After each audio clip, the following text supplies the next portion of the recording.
Is this a good angle? Can you see my head? All right, hello everyone. What's up? Yes. My name's Max. We're going to be talking about online learning and regret minimization today. Okay, I guess I was talking to some of you guys about this yesterday, so a bit of a refresher. But that's okay. It's never too late to learn about online learning. What is online learning, you may ask? Essentially, online learning is just about making a decision over and over again. So here we have 5 options: alpha, beta, C, delta, epsilon. And every single time, we just make a choice.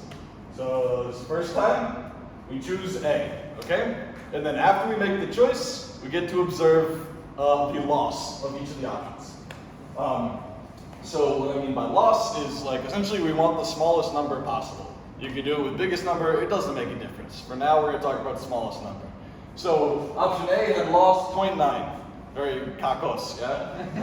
Option C, kalos, or kalam, is the best option. So we made a choice, then we observe what happened, realized we made a mistake. Okay, let's try again. So next time, it's like, all right, I'm gonna go with option C now. Seemed like a good pick last time. But now, okay, well, with this new loss vector, well, now it's bad again. So we just keep doing this. We're also allowed, we'll be allowed in this model of online learning to make essentially a distributed decision. So rather than going like all the way A or all the way C, we can say like, okay, we'll go half B, half D, okay? You can also view this as like flipping a coin. Like I tell you I'm gonna flip a coin, if it's heads we go B, tails we go D, and we observe what happens. Okay, so this is all we're doing. This is the entire setting, right? We make a choice, see what happens, repeat, repeat. And our goal is essentially going to be minimizing this loss that we experience. So, right, every single round we choose a strategy, X, which is going to be like part of the simplex of size n. This is like essentially like a bunch of things that add up to 1. I'll show you an example, and then we observe a loss vector, which is, you know, a tuple from 0 to 1 like that, right? So in this example, at time step 3, we chose the vector 0, 0.5, 0, 0.50. Then we observed the loss 0, 1, 2, 3, 4, 5, okay? And then essentially we incurred the loss that is essentially the dot product of these two things, right? So the total loss that we experience over all of this time is summing over all the time steps of x dot l, which is in this case this, right? So dot product, just super refreshing, right? It's like, you know, this times this plus this times this. Okay, right? So like the first time step, we just went with the vector 1, 0, 0, 0, 0. So we get 0.9, 0.8. The last thing we get like half of 1.2 and half of 1.4. Okay. This is loss, online learning. This is the basics of Catalavenis. All right. So, right. What we're interested, okay, so right. Oh, no.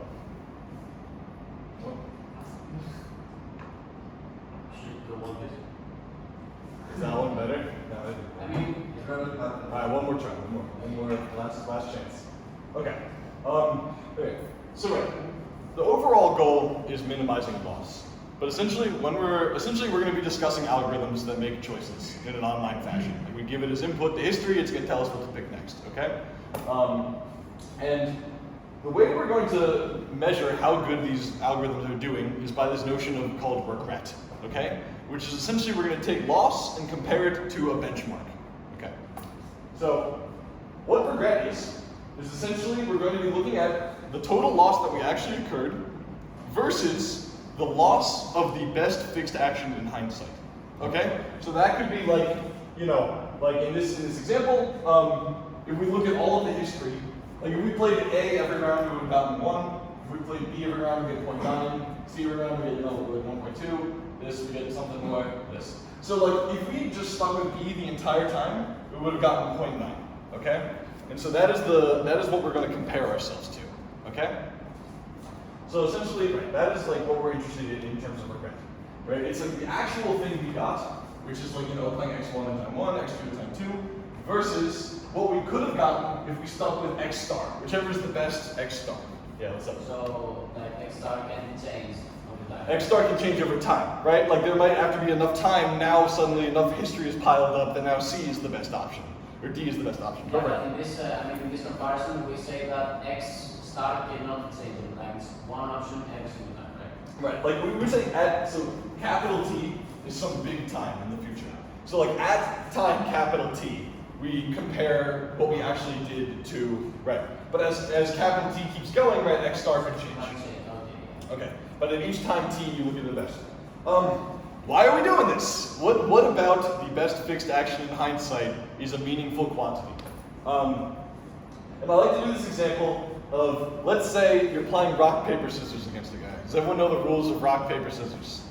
Yes? Yeah. Okay. And let's say that this guy plays rock half the time, paper a quarter of the time, scissors a quarter of the time. What would be like our goal? Like if we're just playing rock, paper, scissors against this guy over and over, our goal is to eventually learn to play paper, right? So we're still going to be getting lost over time. Like still this guy will sometimes play scissors and we'll lose, right? Loss is still always going to grow over time. But the goal is we're not going to try to learn how to predict the randomness that's going on in his brain to know exactly what's coming next. The goal is just to understand essentially getting to the best action in hindsight, right? So if we're trying to grade our algorithm against playing this guy, we want to compare our performance to the performance of just playing paper every time. Does that make sense? This is kind of this is the goal, right? And everything else is going to be working towards that. The reason I talk about the example, right, we keep being with D rounds, goals to minimize regret. The reason I give you the example of this game is essentially as we're going to build up to this sort of framework of regret minimization, right? It's it's from one guy's perspective. I'm just a guy in a box and seeing these numbers, right? But essentially we're going to eventually use these algorithms to play games against each other, okay? And so you can essentially represent every single game as a matrix. Is anyone unfamiliar with game as a matrix? Is this kind of a novel concept to anyone? Anyways, the point is okay, I pick a row, the other guy picks a column, right? So if I pick rock and this guy picks paper, then I experience a loss of 1. Very bad, right? Bad. If I do rock, we just already get 0. If I do rock, you go scissors, I actually get negative loss, so winning, okay? So you can represent every game like this, where just one guy picks a row, one guy picks a column, right? And then the point is that, okay, if we're viewing this as a game, right, then we can see okay, this guy going rock half the time is equivalent to we're just getting this vector half the time, 0, 1, 1, we're getting this quarter of the time, this is a quarter of the time, right? Does that make sense how we can view playing a game as an online learning thing? It's just every single round we get a vector, which is we make a choice and then we see what we would have gotten, okay? And this is essentially what we're going to be building towards. Does that make sense? Questions? Anything? Yeah, what's up? Is the game zero sum? Does it make a difference if the game is zero sum or is it? We're starting zero sum. We're going to go from there. So, yes. But again, at the start, we're just going to study regret in a vacuum, right? So, we're just going to be studying, we have these vectors coming in. We don't know if the vectors are coming from a fixed distribution. We don't know if the vectors are coming from an adversary who's trying to mess with us. We don't know if the vectors are coming from some game we're playing against some other guy who's also learning or something like that, right? We just want to start with just general, there's some vectors coming in, what can we do about it, okay? Does that make sense, everybody? Yeah, what's up, Rick? Could you go to the next slide? Yes. And just stop it. So I have a question. Suppose you have learned a lot of time, you know that you need to play paper. And then after you play paper a lot of time, you learn that you play paper. And after you have to play, and because there are quarter of probability that the opponent will play scissors. So in this case, the regret of not playing rock gets increased because you're playing paper and you regret not playing the rock when they are playing scissors. So when gaxing is going to accumulate, will they flip the result of, for example, I should play the rock? So let me try again, right? So we're talking about some time step t, maybe 1,000, okay? Yeah. So we look at the first 1,000 rounds of play, okay? Over those rounds, we look, so there's the actual loss we got, right? And what we're comparing it to is the best action. So like essentially, right, we could have played rock 1,000 times, we could have played paper 1,000 times, we could have played scissors 1,000 times. If this guy is playing like this, then probably the best thing of those three options would have been to play paper every time, right? So yes, the regret of, or the loss that you would have gotten, or the loss you would have avoided by playing rock does accumulate, but it's not accumulating as fast as the paper being the best action accumulates, right? And so the benchmark will remain paper as time goes on. Does that kind of make sense? Yeah, what's up, man? Same question. What he's saying is that, for example, if you have an online shop, something like a different game, and there are 99.9% of the persons are legitimate customers, but you have 0.1% of people that are hackers or something. Okay. So basically, like, you have a game where the massive the loss function, if you just predict that the person is not a hacker, you get a huge, that your regret is very small, but still, I mean, if I understand correctly, you shouldn't be proportional to, it's just a regret, like minimizing, if this is like a very small number, right. The point is, yeah, like it's not going to be one, like there's no, like, you know, like if we go back to this example, right, like you know, like B over the whole thing, B was the best option, right? But right, like on the first thing, C was the best option, on the second, A was the best, and on the third, you know, A was the best again, right? So it's not a guarantee that the best option every single time is going to be the benchmark, right? It's just like something we're looking at. So right, there can't be outliers, right? It's not a guarantee that any one thing is going to be the best. But right, like we're talking about as like a benchmark, like looking at like the whole history of the game together. So that kind of makes sense. Yeah, what's up? So okay, I understand that we're really fixating on this fixed strategy, right? Yes. We're comparing against strictly fixed strategies. Why isn't it that we compare against like distributions, right? So we would say, what if we play like half time paper or something? Why is that not a viable option to consider? Yeah. Well, so okay. So first, in this example, right? Like we're playing rock paper scissors with this guy. The only best play is to always go paper, right? Do you agree? I mean, okay. So yeah, but maybe the probability function like Right. So weird. yeah. So in this example, it is just paper. What if we did the example where maybe it's half rock? Oh, okay, wait. Rock paper scissors. Maybe if it changes over time for him, we should also change over time, right? No, Maybe he has like, it doesn't say. yeah, let's say, but he has like a distribution that says, okay, in the beginning, I'm gonna play like rock, and then I change my game Right. like scissors. Yeah. Wouldn't that make our strategy be time variant also? Yes. So right, like yeah. So this is just an example that I'm using to demonstrate. Right. So this is a fixed distribution. Okay, so this is a simplification. That's what I'm. Yeah. No. So right. Okay. There's this notion of regret. I'm trying to give intuition as to why it's important. It's very obvious why it's important in the case of this guy's doing something fixed. We will build in the talk. So I'm going to show you a regret minimizing algorithm, and then I'm going to show you a really cool thing you can do with the algorithm. And until we get there, it's not going to be obvious why regret minimization is the goal in like a very broad setting, right? But it is kind of makes sense in the fixed distribution setting. But it does generalize. I mean, It does, yes. It will be meaningful in every setting. But for now, it's only going to be easy for me to explain why it's meaningful in this fixed distribution setting. Okay. So yeah, there's hope for something cool going on here. But let's get to it. All right. Cool. Our goal is to minimize regret. Okay. So we've been talking about this algorithm. Yeah. What's up? May I ask, some of these numbers, what orders of course, how these numbers came about? I made them up to example. I mean, they are probabilities, so. Yes. Like so these numbers I just made up for the sake of this presentation. Okay, but we say that there are probabilities of choosing rock, paper, and scissors. But Good point. on the other side, that given one-fourth of the probability to choose paper, that's the best option. No. So there's two people. So I'm going half of this, quarter of this, quarter of this. And you're trying to choose how to respond to me. Does that make sense? Like if I tell you I'm going to do this, then you should play paper. Does that make sense? So you're choosing these numbers, Yes. and I will always choose paper. So that In arrow- response to me. Yeah. Okay, so that arrow doesn't mean that 1/4 paper is the best actually.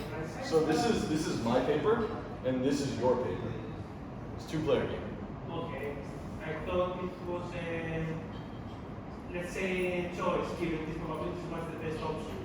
Right. Yeah. No. It's like the enemy is doing this. The hero should play paper. So it's not clear, right? It's the same options for both guys. But does that kind of make sense? So it's Yeah. the opposite of these numbers. Right. Or because paper beats rock, and rock is the most common, right? Like. So if you choose with 1/4, I will choose with 3/4.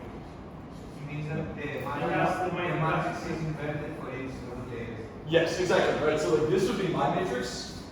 And then like the other guy's matrix would be like the negatives of all of these numbers, right? So like if I do rock, you do paper, I lose 1, but you gain 1. Does that make sense? Yeah. Yeah. So that's okay again. So it's 1/4 for you, but it's 3/4 for me. That's my best option. Yeah. Not 3/4. Here. 1 minus 1/4. No, it's a tie. So yeah, if they go the same, okay, where's the markers? No, it's all good. It's good to ask a lot of questions at the start. Do we have expo markers? I have a number. You have a marker? Yeah. Cool, man. Where'd you get this? Did you steal this from the library? Okay. I'm still. All right. This is a good example of using this matrix to understand. Okay. So, again, right, like, if the opponent goes rock, it's like you're getting this vector, right? Okay. So it's like essentially like, so right, here's our 3 options. So like 1/2 of the time, the thing we're going to get is 0, -1, 1. 1/4 of the time, what we're going to get is -1, 0, 1. And 1/4 of the time, we're going to get 1, -1, 0. Okay? So if you add these up, so 1/2 of this, 1/4 of this, 1/4 of this, the expected thing that we're going to get, yeah? The first row change the -1 to +1. It's slide. So this is, we're talking about the columns. Okay? No, look in the row. It's 0 minus 1. Zero major versus It means that in the first row, you have to reverse them. Did I? Oh, yes. Oh, okay, there was an error on this. Wait. No, I swapped them. What? No, you the slides are it should be unnecessary, right? No, it's this one. Yeah. Second. Body stuff. Oh no, signal. Wait, what? No, okay. You should change like the top to like this, to -1 and 1, not this one. 1, 0, -1, no? Yeah. Oh, -1. Last one. Last one. Yeah. Okay, here we go. Half the time this is coming in. Quarter of the time this is coming in. Quarter of the time this is coming in, right? So what is the expected value? Okay? So that means the expected value for this is 0. The expected value for this one is going to be -1/4. And the expected value for this one is going to be 1/4, yeah? So this is the best option. This is, the paper is the smallest value. Does this make sense? Like if I'm telling you it's randomly going to be one of these, your best bet is to go with this, because it's the smallest expected value.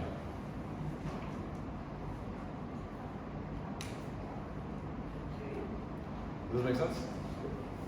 Like you don't know which it's going to be, but this is the best bet, because this is the most common. Make sense? Alright. This is why this is a meaningful benchmark, right? Like we don't know. There's no guarantee it's going to be the best option every time. But like our goal is like over thousands and thousands of rounds. Like we want to go with the one that's on average the best. Okay. So like the limit of these numbers as Yes, like as we go to infinity, these are the averages that you'll get, right? So you want the best one. Tanto le venis? Yeah. Okay.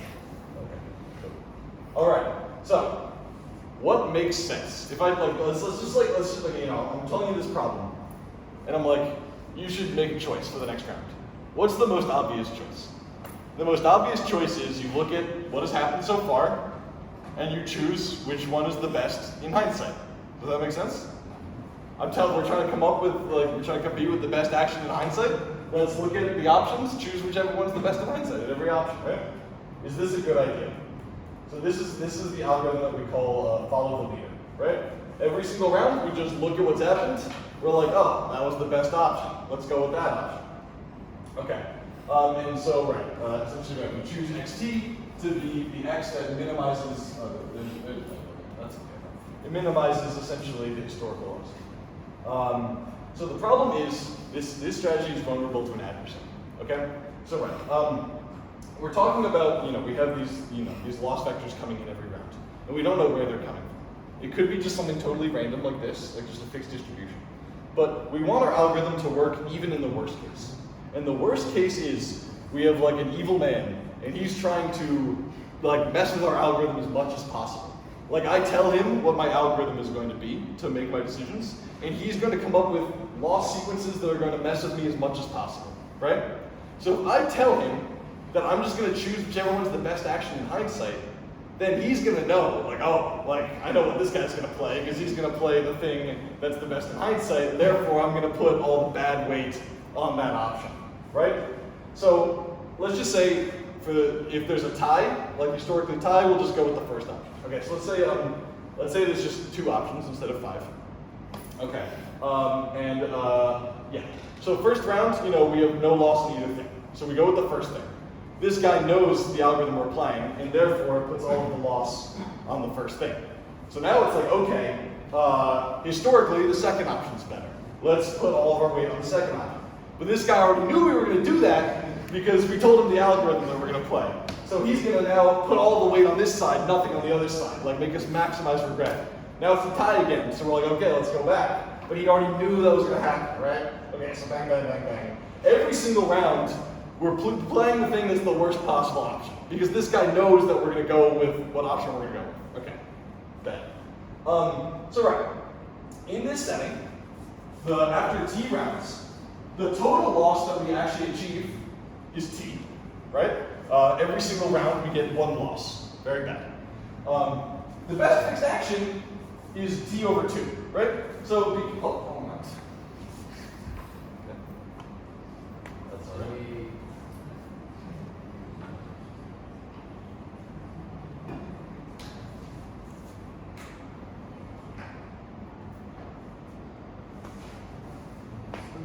What is asking goes into sleep mode.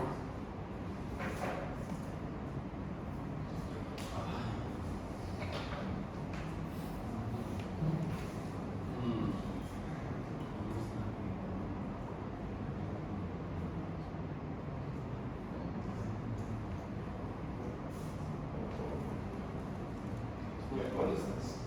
Is it like, No, this is the wrong. is it? Oh, I mean, I thought that you made the mind interjecting.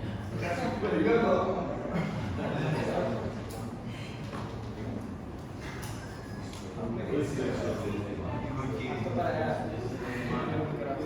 Anyone else got one? Oh no. He threw it.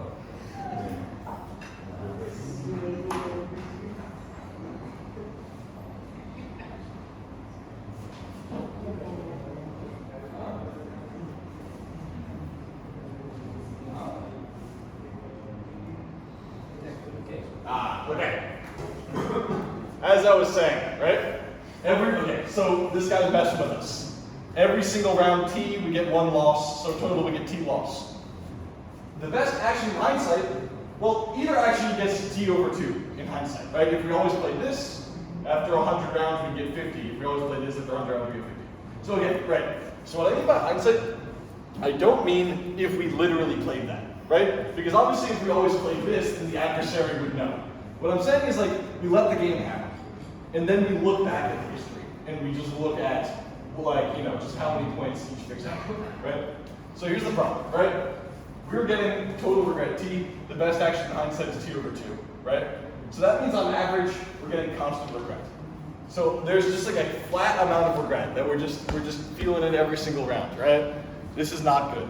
Essentially, the goal of regret minimization algorithm, and why this is the goal, I'll explain later, is to get something that is sublinear in time. So that as time goes to infinity, the average regret goes to 0, okay?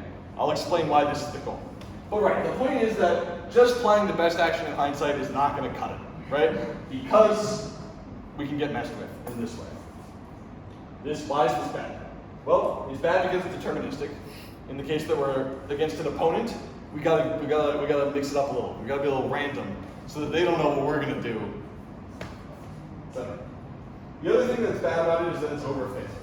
Essentially, like, we have every single so like, you know, we want there to be some level of stability to our algorithm, and I'll explain why this is the case. But the point is, like, every single new loss comes along, and we suddenly drastically change our strategy. Like one new, like we could have played this game a million steps, and one new step comes along, and it's suddenly like, oh, let's go all the way over here, right? Like, we don't want to be too chaotic in terms of how we're moving, because it's not going to. Why this is the case, it'll make sense in just a bit. Okay. So the really thing that we wanted to do was not follow the leader, but this algorithm called be the leader. Okay. Now, be the leader is not possible unless you are clairvoyant, like that's so Raven, or you ever watch this show? She can tell the future, okay? So if you can't tell the future, you can't run this algorithm. This algorithm is impossible, okay? But it's something that's going to be used for the point of this proof, okay? Essentially, the goal of what we're going to be trying to do is trying to mimic this as best as possible. This will make sense in just a second. So while follow the leader looks at the previous t-1 time steps and chooses the next one based on what was the best, be the leader looks at the previous t-1 time steps and time step t.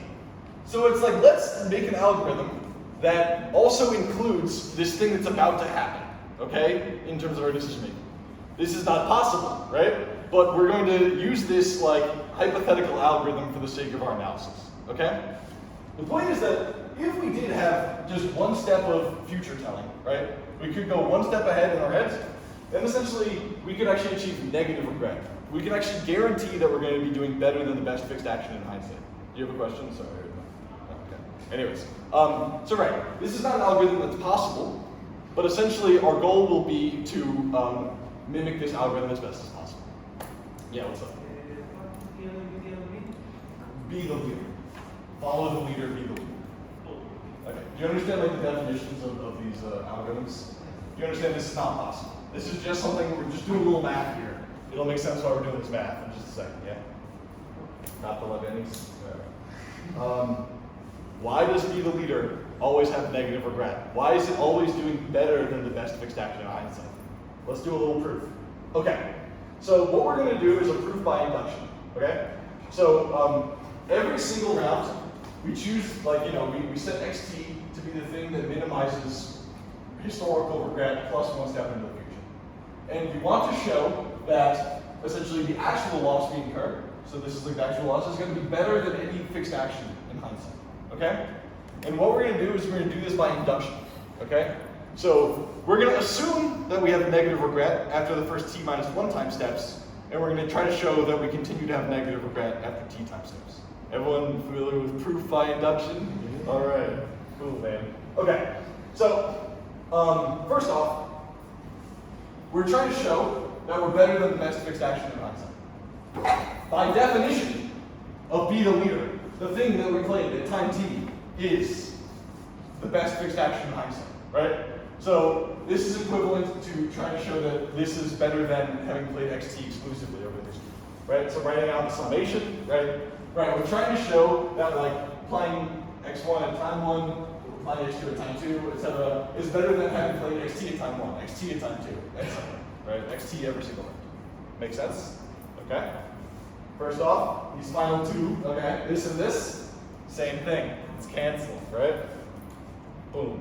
deleted. They didn't get deleted. Right, but right, so now what we want to show is essentially the sum of these t minus 1 terms is less than or equal to the sum of these t minus 1 terms. Okay? But what was our inductive hypothesis? Our inductive hypothesis was this thing, like our performance over the first t minus 1 rounds, is better than what is the best fixed action.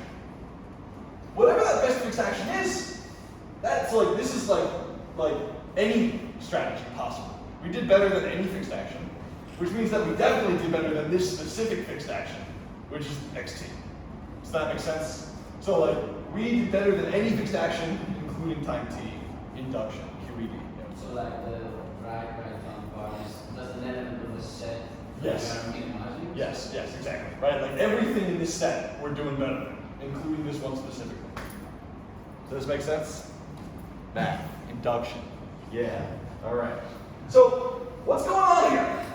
Be the leader is literally doing better than zero regret. Like we're killing it. And follow the leader is absolutely just messing up, right? But these algorithms are so similar, right? Where's the definitions? Sorry, I gotta do my slides. Right, like these algorithms are almost the exact same, up to just one little time step difference. And yet somehow this one is horrible and this one is like the dream come true. So what's going on here? This ties into the instability that I'm talking about, right?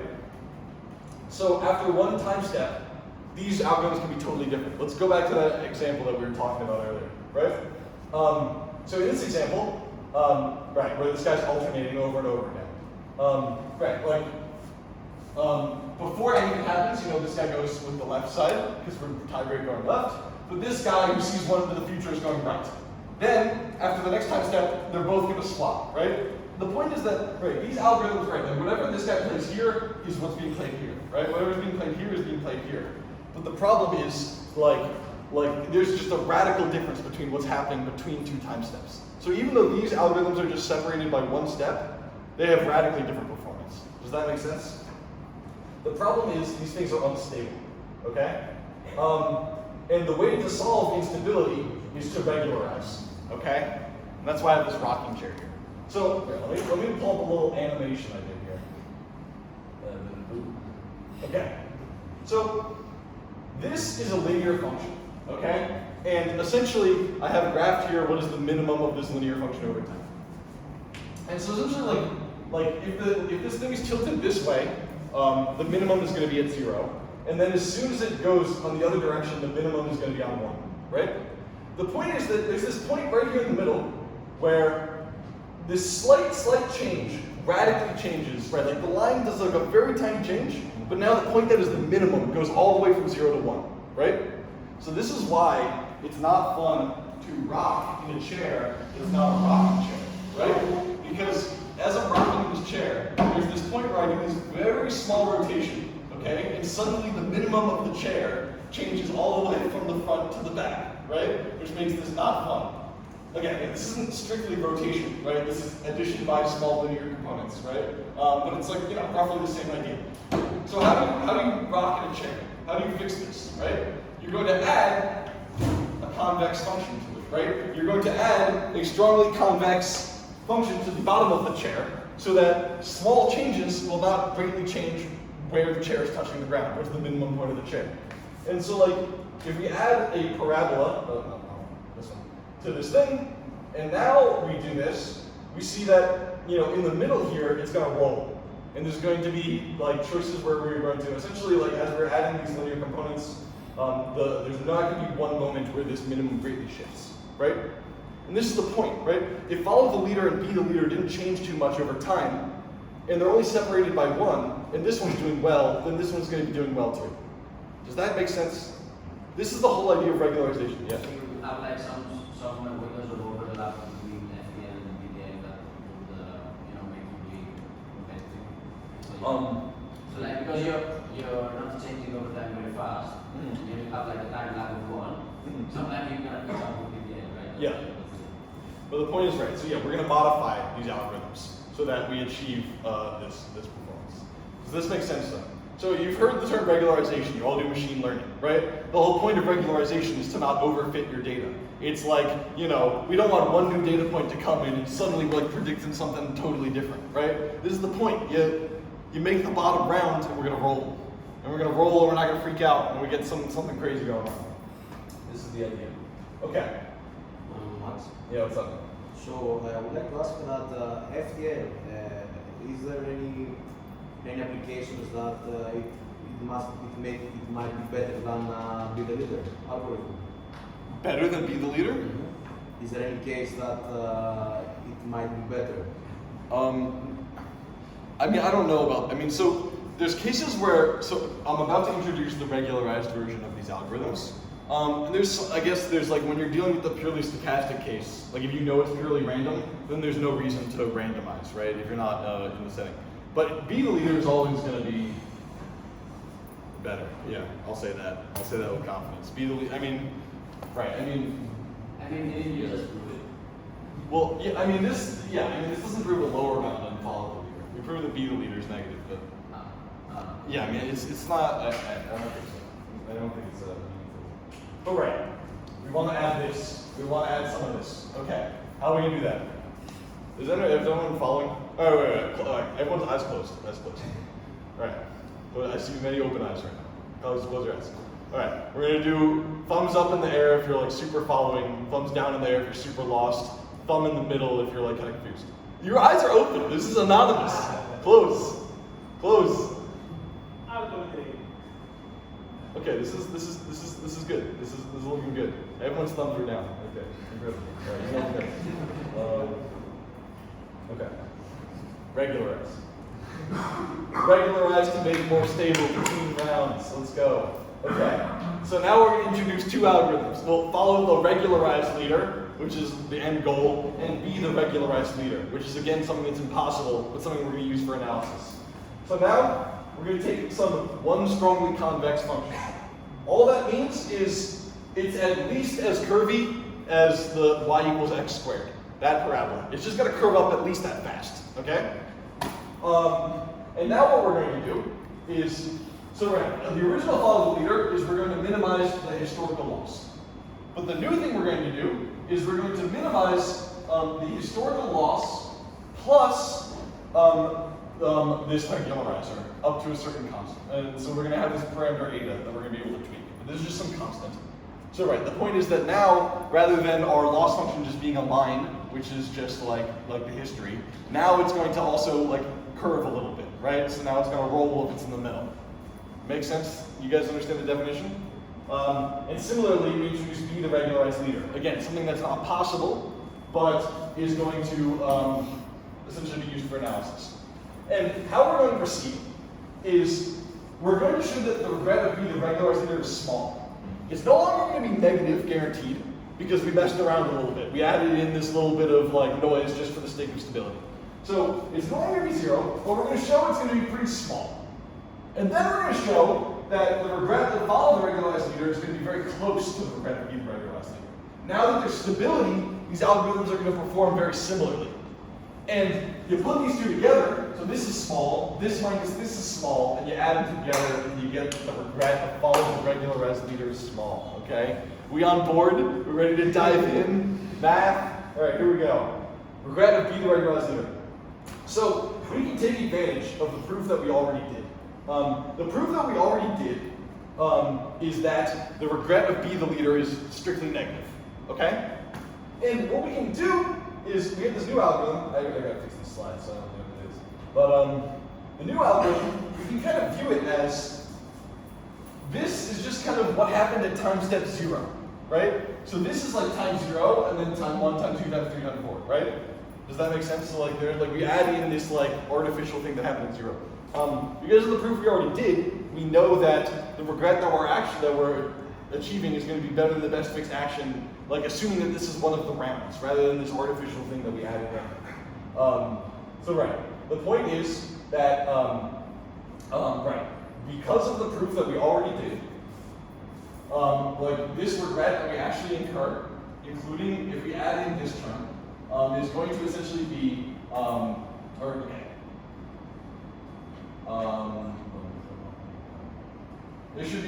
there should be another term here, but or like, okay, no, I mean another part of the equation to explain this a little bit better. So, okay, this is the actual regret of the outcome. Yeah. This is this term that we're just going to add in, and we're going to make use of it later. Okay. So essentially, like, if we plug in xt to this regret, essentially what we're doing, or like x0, which is like whatever we played at the start. Then essentially this is the actual regret we occurred, which means it's better than any best fixed action in hindsight by the beat-the-leader proof. Okay? Now, that is going to in turn be better than whatever is the x star, which is actually the thing that minimizes this term. And then essentially we can take this final piece and say, like, whatever this is, let's assume it's like at most the worst case scenario. Okay? What this all culminates to is that essentially, right. So essentially, this is the actual regret that we got. This is the actual best fixed action in hindsight. But we got a couple of extra terms on the sides, right? So we added in like the minimum of this function at one point. We added in the maximum, and essentially, right, like if you subtract this to the other side, subtract this to the other side, divide both sides by t, essentially you get that the regret, the average regret would be the regularized leader, is going to be at most the biggest difference between this term, the regularizer, and whatever it is. What I mean by this,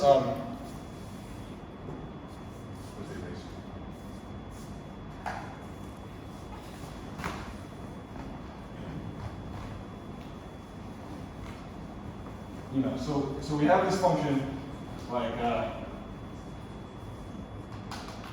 y equals x squared, okay? Now, on the interval from 0 to 1, so here's 0 and here's 1, this function ranges from 0 to 1, right? Okay? And then the point is that like what ends up coming out of this term is like essentially how greatly this function varies, right? So like this function only takes up like the maximum difference in value of this function is 1 over this interval, right? And the point is that like, we add in this like minimum on this side for the sake of applying this argument. We like say that this is like at most the worst case. But overall, all this contributes is like, okay, like how tall is this function? And that's like at most like what we're going to be losing by adding some, yeah. So like the requirement you said in the beginning with the R having to be one-story complex, is that absolutely necessary? It's going to be necessary for the next step. Yeah, but I mean, okay, so you used it for the proof, right? But Yes. has it been shown that if it's not that way, you can really, I mean, if it were like less complex, maybe you could drop this there a little bit more, right? Right. So in fact, that's what the parameter eta is going to be useful for. Is we're actually going to be like tweaking how convex we want this thing to be, right? So okay, we have these two goals, right? We want BTRL to be small, and we want like vol FTRL minus BTRL to be small. Okay. Now essentially the more convex and the more steep this thing is, essentially we're going to have greater stability, and therefore this is going to be very small. But again, if we have this really steep function, like something that's like really curving up fast, then this gap is going to be large, right? So essentially, like the goal of what we're going to end up doing in terms of using the parameter eta is to do this balance, right? If eta is nothing, this is flat. We're just talking about be the leader. We're getting 0 regret, but now this is huge, not stable at all. If we're really curved, then this is going to be really stable. But now this term that appears, which is just the max and min of this function, is also going to be large, right? So like essentially, like we're going to then end up choosing the amount of curvature that is like balances these two things out. Yeah. Yeah, but you're choosing like based on a fixed R, right? So you're using eta to find the balance against in the setting where it is defined. Right? What if you make eta R better, right? So right. So I mean, like the actual function we're considering, right, is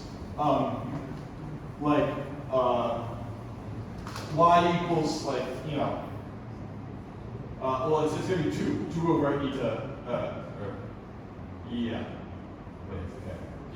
Yeah. Like this is like the actual function we're considering. So it's not one strong. Like we're taking an R that's one strongly convex, and then we're taking this thing, which is like eta strongly convex, right? The point is that we're gonna this is the thing we're actually doing is not one, it's eta. Eta strongly convex, and we're gonna choose eta equivalent. Yeah, all of the question you're asking is intertwined within. Yeah. Does this makes sense? This trade-off that I'm discussing. Right, we get this like this term. Oh my gosh.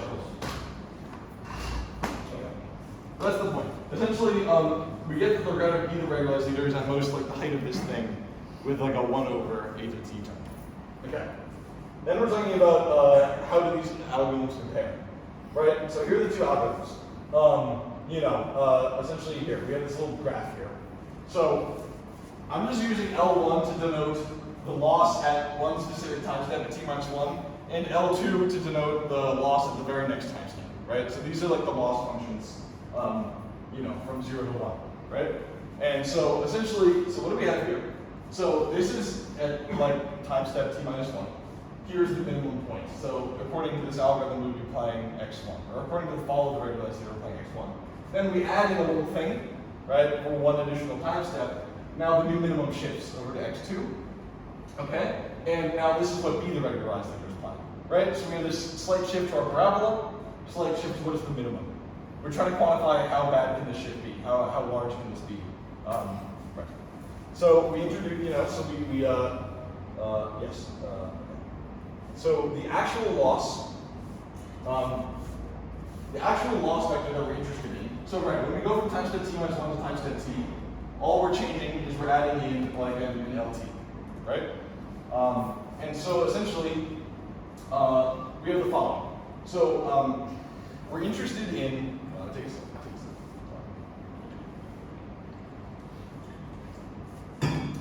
Right. Okay. So as we were saying, follow the regularized leader is going to be applying x1 at this time step. Be the regularized leader is going to be applying x2 at this time step. So the difference in the regret of these two algorithms is like x1 times L minus x2 times L, right? So we're going to essentially be showing that this is a small term. This can't be too large. So I've drawn some of yes, okay. So, right. I've drawn some distances here.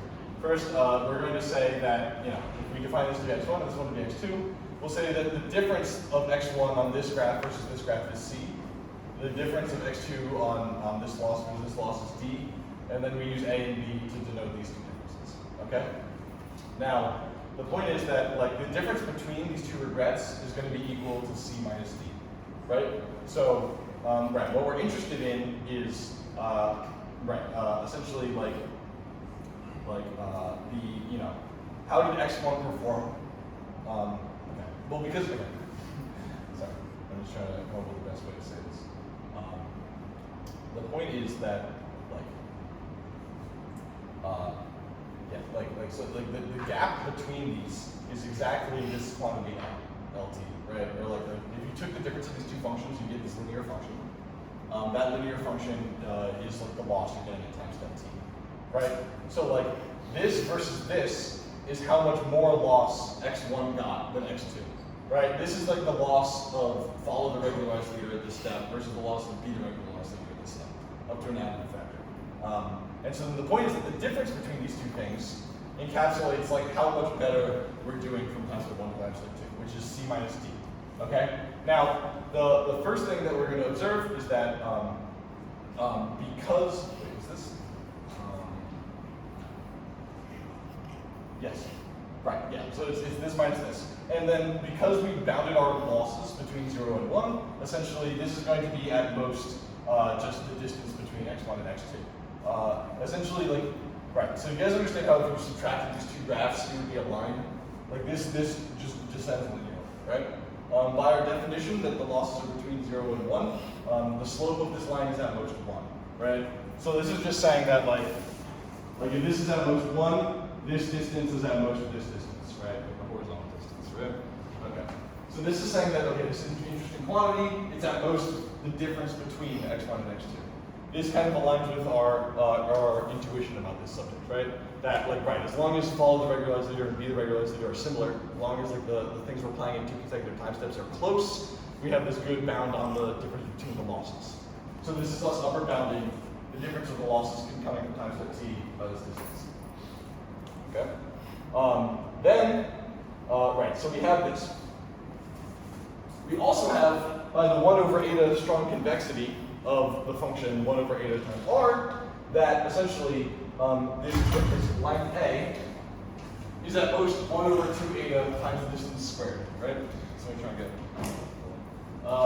right, the point is, right, both of these functions curve up at least as fast as like 1 over 2 eta x squared. And so the point is that, right, a, like just going from this small step is at most like 1 over 2 eta times that distance squared.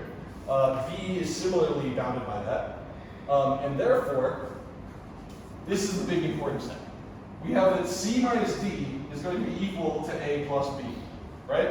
Like if you look at this distance right here, you look at this smaller distance, you subtracted away all that remains of these two inputs, right? Yeah. And then the point is, right, okay, you know, we have this upper bound in C minus D based on the closeness of these two things. We have the lower bound coming from the fact that C minus D is equal to A plus B. And we know A and B can't be too large, right? Or rather, sorry. We know they have to be at least sufficiently large, right? They have to curve at least fast enough, but they can't be curving faster than essentially C minus D. And essentially you can divide both sides by like the difference between x1 and x2, and you have this upper bound that the difference between these 2 points is at most eta.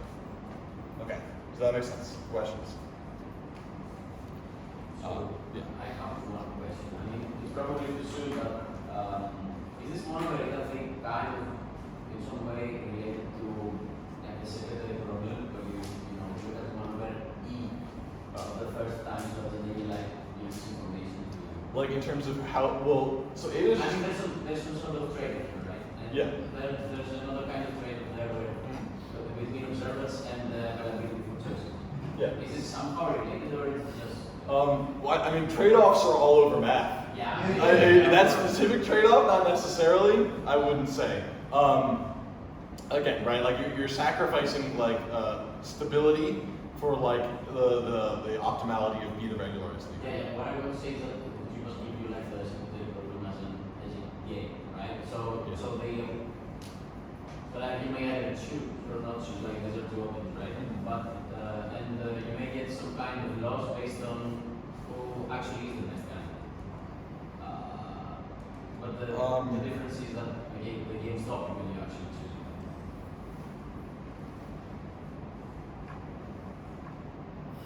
Okay.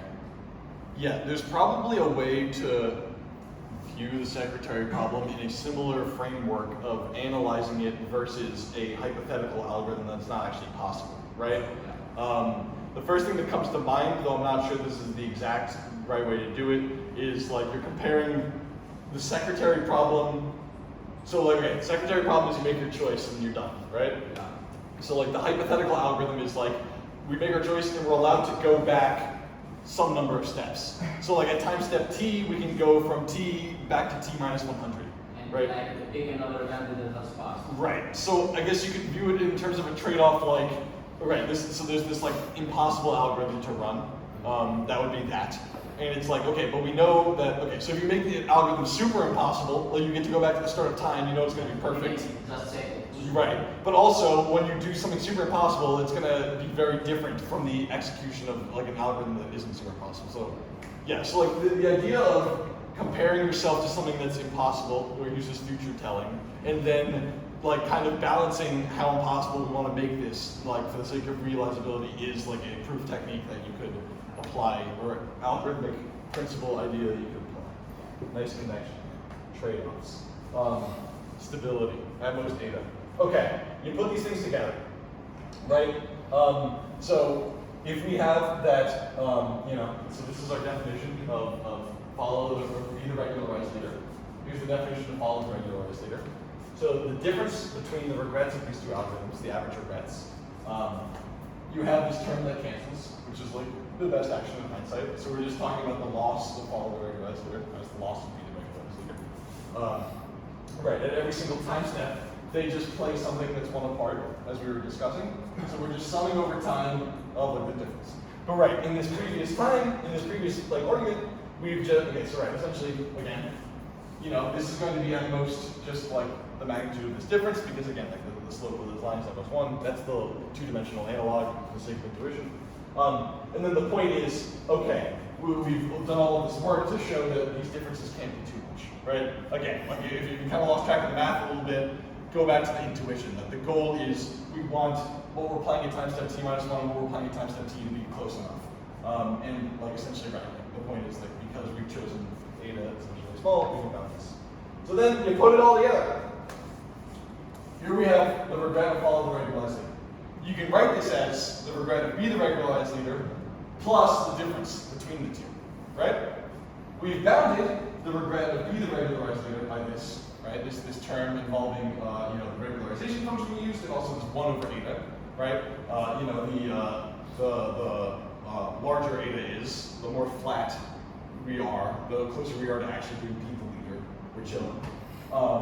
And then the difference is bounded by eta, right? The more curved we are, the more stable we are. And the whole point is, what do we choose eta to be? Let's choose eta to be 1 over the square root of t, okay? And when we choose eta to be this is going to be perfectly trading off, because we see that both of these terms end up getting a 1 over square root of t in them. Does that make sense? So there's this whole discussion that we've been having, building up towards like what's the correct amount we want to trade off. Once we get to this equation, it's clear that at least asymptotically, the size of eta that we want to go with is going to be 1 over the square root of t. Okay?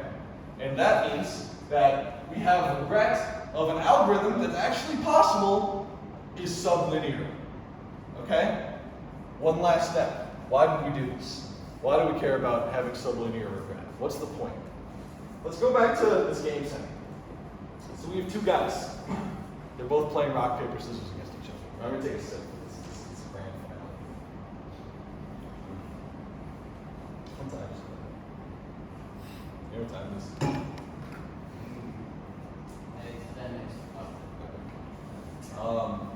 We have two guys playing this game against each other. They can both view this game as an online learning problem. They can forget everything that's going on. They can forget there's another person, forget there's a game. All they're seeing is that there's some sort of loss vector coming in every time, which is just a product, it's just like a function of whatever the other guy played, right? And let's say they both just start running this no regret learning algorithm, right? Just agnostic to everything else in the world. They're just seeing a loss coming in, they're playing a no regret learning algorithm. Does it make sense how, one guy playing gives a loss vector to the other guy, based on this matrix definition that we were talking about? Okay. So, right, each of these guys is just going to produce strategies as a function of, this algorithm they're running. Okay? And so what we're going to be interested in is essentially what happens if we take the average of all of these strategies. So, you could average vectors together. The average of the vector 1, 0 and the vector 0, 1 is going to be like 0.5, 0.5. And we're going to be interested in looking at essentially these average vectors. So we're going to set y bar to be the cumulative average of all the y's, and x bar to be the cumulative average of all the x's. Okay? Does that make sense? So based on this guarantee, we have this epsilon t, which is going to represent the regret or the average regret that we've incurred over the course of this algorithm. And so because we're running follow the regularized leader, we have this guarantee that epsilon t is at most 1 over the square root of t. Okay. So we have the average loss that was actually incurred is going to be at most the best fixed action in hindsight of this guy, x guy. Yes. So we start with okay. Because the x guy ran a no regret algorithm, we know that the actual loss he incurred is at most the best fixed action in hindsight plus this regret term, right? And essentially, because this is a linear function, essentially we can say like the average, like the average of all of these things, the average of like x times y1, x times y2, etc. The average of these things is equal to like x dot like y1, right? Because this is a linear function. Yep. Okay. So you put all this together, and we know that the actual loss that this guy incurred is going to be at most this term. Essentially, the best response to y bar plus epsilon t. Okay. Yeah. What's up? Just to clarify, y bar is One more time, sorry. So y bar is like the sum of the Yeah. So we define y bar to be equal to you know, one of like the average over all the time of like all of them. Okay, that's what it means. Similarly, the other guy was running a no regret algorithm. So the outcome of what he played also has this no regret guarantee. Now, this guy's loss vector is the negative of the other guy's loss vector, right? We're playing a zero-sum game. What I gain, you lose, okay? And so essentially, right, we're interested in like the negative of L. Whatever is the negative of L is what the other guy's loss function is. And so flipping the inequality, changing maxes to mins, we get that like, you know, the loss of the other guy is going to be bounded by the best response that he could have played minus the regret term, right? Okay, again, we multiply everything by -1, okay? And so, again, you can factor this out, and you get that, like, essentially, like, this actual loss is going to be lower bounded by essentially the best response of him to the other guy playing X bar, minus this sort of epsilon term, okay? And then the point is that these are the same term, right? Like, my loss is your reward, and vice versa. So you can put these two equations together, and essentially you get this. That, essentially, so, right, we're talking about this two-player game, and we're interested in the scenario where one guy is playing X bar and the other guy is playing Y bar, okay? So, again, the notion of what is the equilibrium in the game is essentially like, we're both playing strategies where I have no reason to change my strategy and you have no reason to change your strategy. Essentially, and what this is all culminating to is that when both people are running a no-regret algorithm in a two-player zero-sum game, we have this guarantee that their average strategies are going to converge to the equilibrium of the game. And this actually constitutes a proof that every two-player zero-sum game has an equilibrium, right? Because let's say this guy's playing X bar and this guy's playing Y bar. Okay, so this Y guy can deviate to playing something else, trying to maximize this. But because of these two inequalities, we know that this is at most going to be the biggest deviation of the X guy plus 2a to t. And similarly, if we look at, okay, how much can the X guy lower this term if he were to deviate, right? This is going to be, similarly, for these two equations, bounded by this, right? Okay, I'm sorry, I threw this slide together at the very last minute. But the point is that, okay, the point is that at the very end of this thing, we know that this term is going to be larger, or it can't be, one second, sorry. Yes, okay. Let me just, right. The point is that, you know, we have this bounded by this. So this is going to be larger than this, okay? But the point is that we know that, like, this term, clearly if this guy deviates, it's going to be larger than whatever this term is. And if this guy deviates, it's going to be larger than whatever this term is. But the point is that, like, okay, like how far, you know, so we have, here's the actual loss that we get if we play X bar, Y bar. Here is the value of L if we let the Y guy deviate. Here's the value of L if we let the X guy deviate. Okay? Right, like obviously if I let one of them deviate, they're going to gain something or lose something, right? Like X is trying to bring this down, Y is trying to bring this up. But what we've essentially demonstrated is that the amount that this distance is at most 1 over the square root of t, right? How am I writing this? 1 over the square root of t.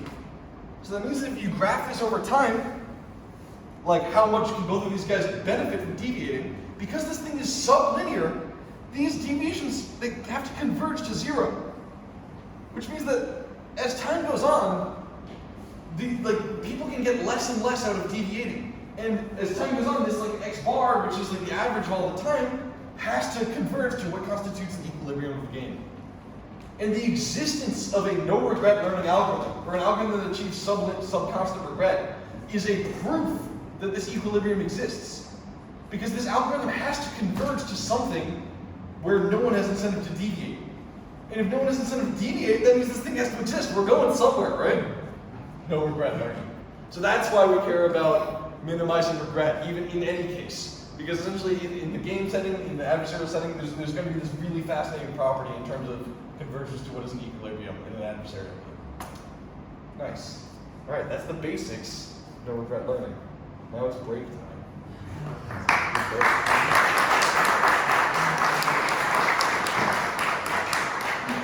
You guys have questions? I did go through the math kind of fast with the proofs, but I can clarify the proofs later to you if it was unclear on the slides. Yeah, what's up, man? Can you send us the slides Hmm? in order to let to review them? Yes. Nay. Thank you. Sure. What time is it, by the way? 16. Yeah. This is 6. Oh, okay. I don't know how I'm supposed to know that. Okay.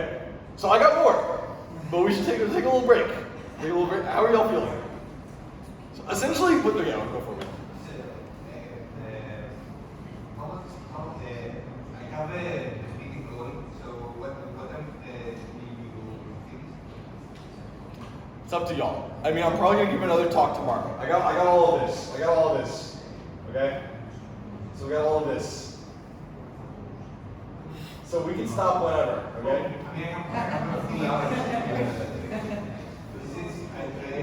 I would hate to miss the, the other team gave it this, I would hate to miss the. Yeah. So we can stop now. Let's take a 5-minute break. See how we're feeling. See if we want to learn more. Yeah, what's up? Can you go please to the last questions before the break? Max, Yeah, what's up? let's ask if it would be better to go over the slides again and review tomorrow. Would that be better to review what we've learned rather than keep going? Well, we'll at least go through that.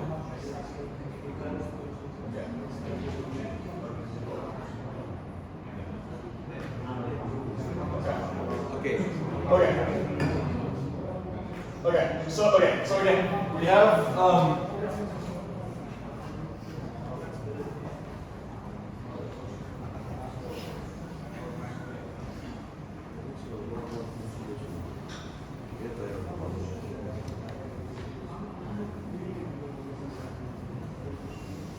okay.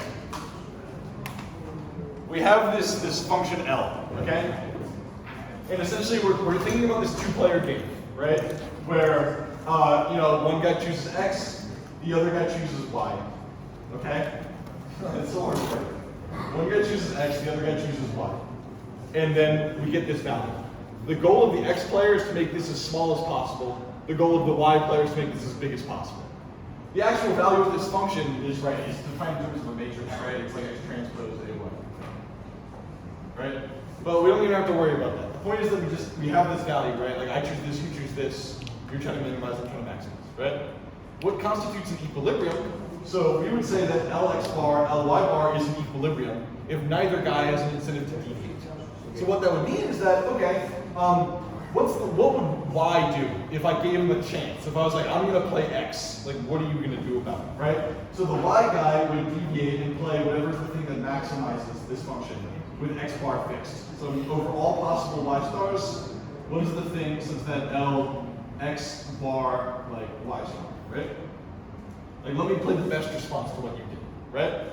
The other guy, if I gave him a chance to deviate, would play like whatever's the minimum, like the X bar that minimizes in response to Y bar, okay? And the point is that at equilibrium exactly, this is equal to this, is equal to this. Even if I let you deviate, you can't mess with me. Even if you let you deviate, you can't mess with me. In rock, paper, scissors, this is exactly 1/3, 1/3, 1/3, right? Like if I tell you I'm going 1/3, 1/3, 1/3, like what are you gonna do about it? Like nothing, not gonna help you out. You can play anything, it's not gonna make a difference. You're still gonna get 0 in expected value, right? As opposed to 1/2, 1/4, 1/4, where you're not getting 0. The point is that we came up with this algorithm that produces these iterates, right? And based on the no regret learning quantity of the algorithm, okay, right, so like, clearly this is larger than this, and this is smaller than this, right? But essentially, what we did was we proved that it can't be that much larger by the no regret quantity, right? Like if we take the no regret equation, or the equation that regret is less than square root of t, we proved that essentially this best deviation that this guy can get, it is larger than, so this quantity is larger than this, but it's not going, it's going to be smaller than, so yeah, it's going to be, which way? right, so this is larger than this, right? But it's only going to be so much larger than that. It's going to be also bounded lower by this minus like 2 over the square root of t, right? Or some constant, right? So this number is between this and this minus 2 over the square root of t. Similarly, this is going to be lower bounded by this, but it's going to be at least as large as like this, right? 2 over the square root of t. Okay. So right, like we have the value of this loss is in the range of like this, and the value of this loss is in the range of this and this. And because square root of t, 1 over square root of t goes to 0 over time, this range collapses. And as t goes to infinity, this goes to 0, and it's impossible for anything other than equality. Yeah, what's up? So basically, the parameter epsilon t denotes noise. Epsilon t denotes whatever is the average regret. The average the former Yes. place the movement Yeah. of the. So as we're going to keep going, we're going to deal with settings that are not the adversarial setting, and we're going to get better rates. Like we're going to get t to the 3/4, or t to the other crazy stuff. But right, in general, we're just using just to you can just replace that with 1 over square root of t. Yeah, what's up? Supposedly we don't play purpose, which creates a small matrix, but you have like thousands of classes. Yeah. These very complex, responses to. Yes.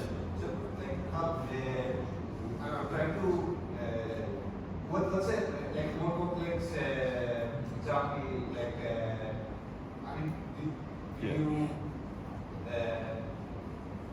somehow that's the dimensionality of the. Just so you can consider the general setting where you have n players and n actions, right? Or, okay, let's just start with 2 player because 2 player is what we're doing. So if you have n actions, right? Like how does this n fit into the no regret equation? Yeah. So essentially you'll end up getting so where n will appear comes from essentially this term. Regret to be the regularized later, right? So when we're dealing with 2 options, right? Essentially the total space of our strategies we're erasing. Okay. When we're dealing with 2 options, we can write all of our possible strategies as a line between 0 and 1, right? Which is the probability, right? We use this curvy thing, and it's like, okay, this is distance 1. When we go to high dimension, essentially where this is going to manifest is like if we need one strong convexity, it's actually going to force the minimum and maximum of this function to be at least sufficiently far apart. In a simple example of like distance, right? Like okay, so like if we're just talking about like Euclidean distance, right? Along this line, the furthest distance is 1. In this box, the furthest distance is like square root of 2. Like in this cube, the furthest distance is cube root of 3, square root of 3 rather, right? So if you're using Euclidean regularizer, then you're gonna get this like square root of n term, like in the thing. But there's more intelligent regularizers to use. So you can use something called essentially what is exponential regularization, which is a different curvy function that gives us everything we need, but it satisfies that the minimum and maximum are bounded by log of n. And so essentially, like if you put that all together, if you wanted n to get really, really large in terms of a polynomial, you get this regret guarantee that's like log n over square root. I also wonder if you can approximate like somehow decompose by like smaller. High probability? What do you mean? Yeah. Oh, so like. So, like, I guess the regularization on a high-dimensional space, if you can approximate it using smaller Low-dimensional spaces? Yes.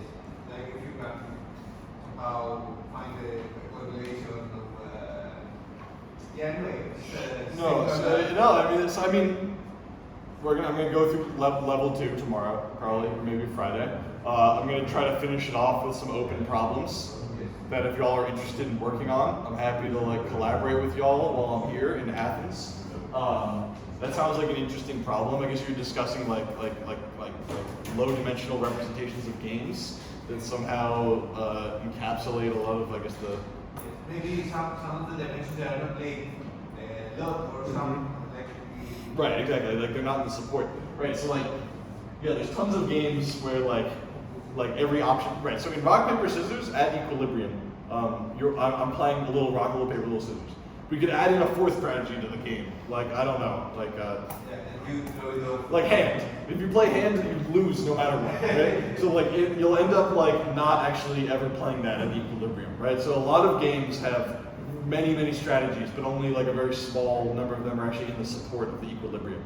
And I think there is work studying, like ways to like reduce this like term in terms of like if you have a bound on the support.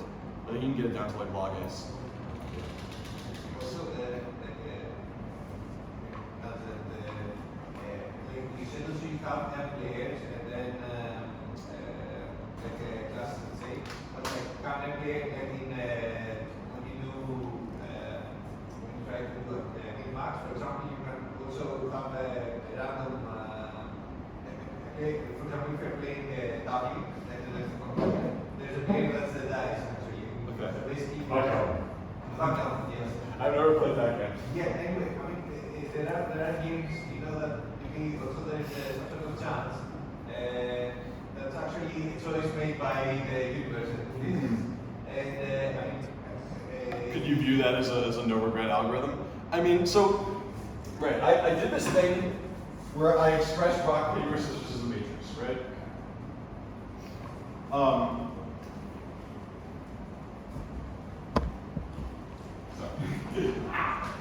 Okay, right, so I expressed rock, paper, scissors as this matrix, right? Where it's like, you know, this and this and this and this and this and this and this and this and it's 0, 0, 0. Okay, this is called the normal form representation of a game. Every single game can be represented in normal form, right? Sometimes it'll involve an exponential increase in the size of the game, which is not worth it. But you can always express something in normal form. So, for example, like if there's a game where it's like say I'm doing like rock paper scissors, you're doing rock paper scissors, and there's also some randomness. Rather than writing in this box or like doing a third dimension for the randomness, I can write in this box like what is the expectation of our value over like the thing. so you can incorporate it in the same. Yeah.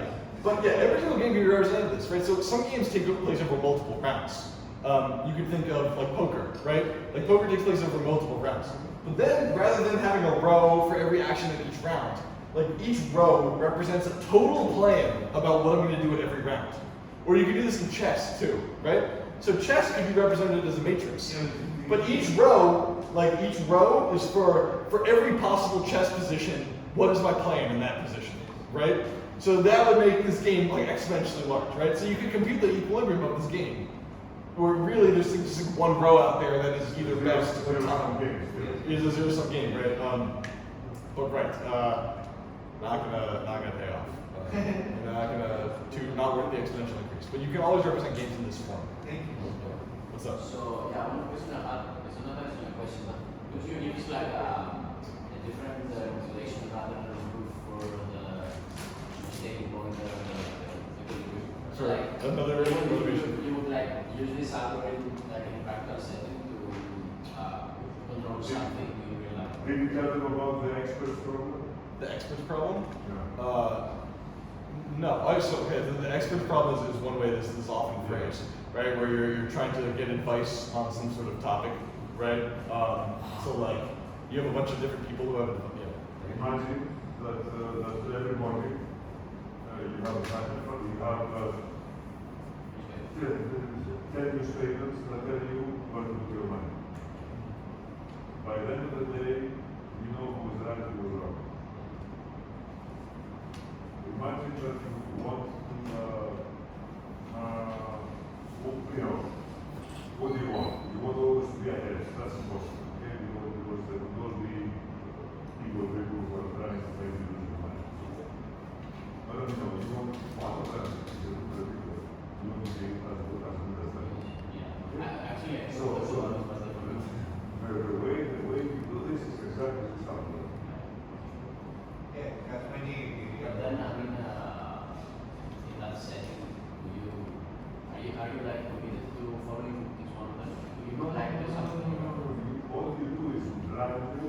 randomized according to this distribution.